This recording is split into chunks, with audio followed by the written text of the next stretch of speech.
Ever see a statistic that seems impressive but feels a little, I don't know, off? Mm. Like you've got a spam filter Okay. and Yeah. it boasts this 99% accuracy rate, but somehow Yeah. it still seems to miss those junk emails. Yeah.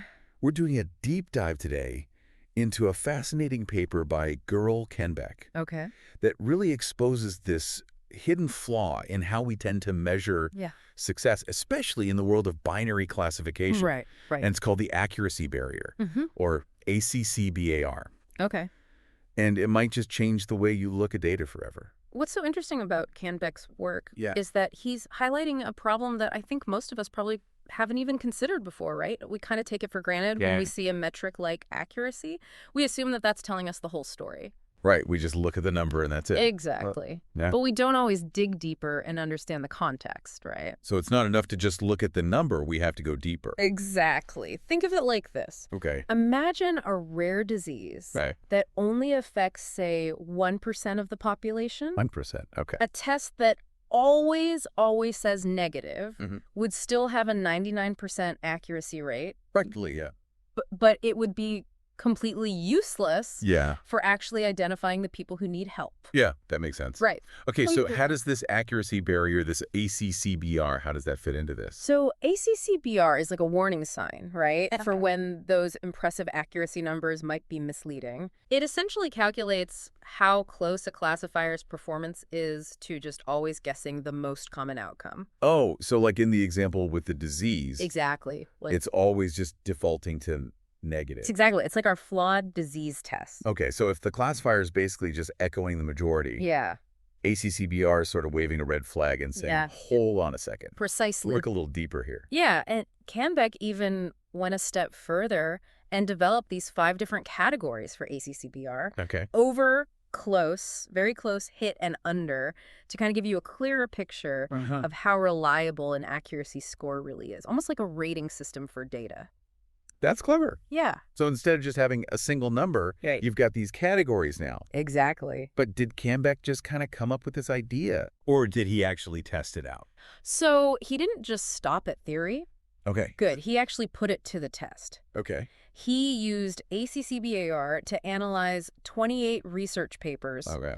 on Android malware detection, Okay. all of which relied very heavily on plain accuracy as a key metric. Okay, so they were just looking at that one number. Yeah, pretty much. And the results were pretty shocking. Okay, I have to know what happened. Well, the rankings of those papers were completely shaken up Right. when viewed through the lens of ACCBAR. Wow. Some of the top performers, based on accuracy alone, Yeah. plummeted in the rankings because ACCBR revealed they were essentially mimicking that always negative model we talked about. Oh, wow. They were just really good at spotting the most common cases, not necessarily the most dangerous ones. So even though on paper it looked like they were doing a good job, Exactly. ACCBR revealed that it wasn't really the whole story. Yeah, they were essentially getting a free pass just because they had that flashy accuracy number attached to them. Wow. That's kind of scary, actually. It is kind of scary. If you think about it, because it's like these studies were getting all this attention. Yeah.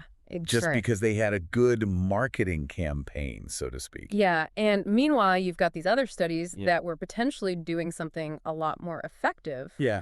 But they were getting overshadowed because their accuracy numbers weren't as flashy. Right. They were being more nuanced in their approach, Exact. but it wasn't being recognized. Yeah, and you know what Canbeck calls that? What's that? Publication bias. Publication bias. Yeah, where studies with certain types of results are just more likely to get published. Just because they look better. Exactly, regardless of their actual significance. So it's almost like a vicious cycle. It is a bit of a vicious cycle. Where researchers feel this pressure to chase these really impressive accuracy scores. Yeah. Because that's what gets attention. Right. Even if it's not really telling the whole story. And it can really stifle innovation because if everyone's so focused on this one narrow metric, they're not exploring other potentially more valuable approaches. Think of ACCBR as a kind of safety check for accuracy claims. The paper's author, Gurl Kenbeck, basically says, hey, don't just look at the accuracy number in isolation, compare it to something. Makes sense. So what are we comparing it to? That's where the null error rate or no information rate comes in. Imagine you had absolutely zero information and just had to guess the most likely outcome every time. ACCBR compares a system's performance to that baseline. So if the AI is only slightly more accurate than me just blindly guessing no disease all the time, that's a problem. Exactly. It suggests the system might not be as clever as that initial accuracy percentage led you to believe. So it's like if the fancy AI is barely doing better than me just flipping a coin, Yeah. that's a sign something's fishy, right? ACCBR is clearly a game changer. But how does this all relate to me? I mean, I'm not building malware detectors or anything. So ACCBR is super useful for researchers, but what about the rest of us? I mean, I'm not building malware detectors or anything. How does this impact me in the real world? That's a great question, and it gets at the heart of why understanding these concepts is so important. Think of it this way. You encounter AI-powered systems every day, probably more than you realize. Oh, totally. From those spam filters rescuing my inbox to those personalized recommendations popping up while I'm shopping online, they're everywhere. Exactly, and those are just the obvious ones. AI is increasingly being used in healthcare, finance, even criminal justice. Knowing how to evaluate those systems to see beyond the surface is crucial for all of us, not just the experts. Okay, I'm starting to get it. So it's like if I read a headline about a new medical diagnosis tool that's 98% accurate, I shouldn't just blindly accept that. You got it. Ask yourself, 98% accurate compared to what? What's the baseline? Is it actually doing something remarkable, or would flipping a coin give you almost the same result? So ACCBR is like a secret decoder ring for navigating this increasingly AI-driven world. I love that analogy. It helps us cut through the hype and make more informed decisions.